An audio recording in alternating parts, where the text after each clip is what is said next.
James Timpson, Deputy Fund Manager at Courtiers, is with me now. James, thank you for your continued efforts over the last month. Can you give us a roundup of what's been happening? Yeah, so as I'm sure you've seen, market volatility has continued over the last month. So you've got rising interest rates, continued high inflation, and more uncertainty surrounding the Russia-Ukraine conflict, all contributing to that volatility. The MSCI World Index, which tracks global developed equities, that fell 8.3% during the month, which actually means it's been the worst month for global stocks since March 2020 and the COVID crash. The S&P 500, which tracks US stocks, that fell just over 9% during the month. But the FTSE 100, not for the first time this year, has been defensive relative to other markets. FTSE 100, of course, tracks large cap UK stocks, and that fell just over 5% during the month. And part of that is due to the weakness of the pound. So I've mentioned several times on these before that because the FTSE 100 has a large number of big multinational companies which generate income from overseas, it can actually be quite beneficial to them when foreign currencies appreciate against the pound. So the FTSE 100 has been relatively defensive again.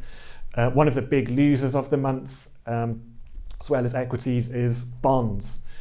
So gilt yields rose to, the 10-year gilt yield rose to 4.5% at one point, which is the highest it's been since 2008. And of course, that meant that gilt prices fell.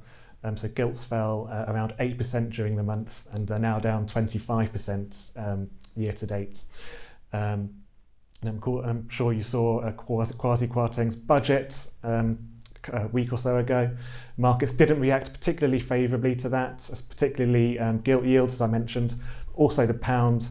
At one point last Monday, it fell to an all-time low of just over $1.03 before bouncing back to end the month at just below $1.12.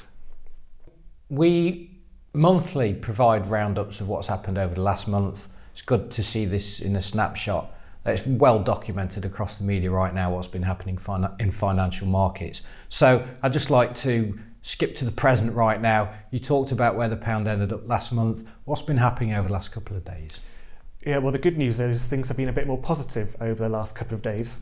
So this morning, for instance, last time I looked, FTSE 100 is up 1.5% today.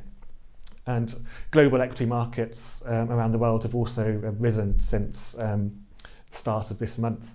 And I think that's partly because there's an expectation that central banks may have to sort of reduce the amount that they're increasing interest rates. There's only so far they can go. So markets have reacted positively to that. The 10-year gilt yield has fallen back below 4%. And last time I looked, the pound was at around $1.14. So the pound's also recovering as well. So far this month, I mean, it is early days, things have been more positive. We'll catch up in November, and that's the last time we will catch up for these monthly roundups before the client seminars. So, James, thank you once again. I shall look forward to our final market update in November, and I will talk to you soon. Thanks, Theo.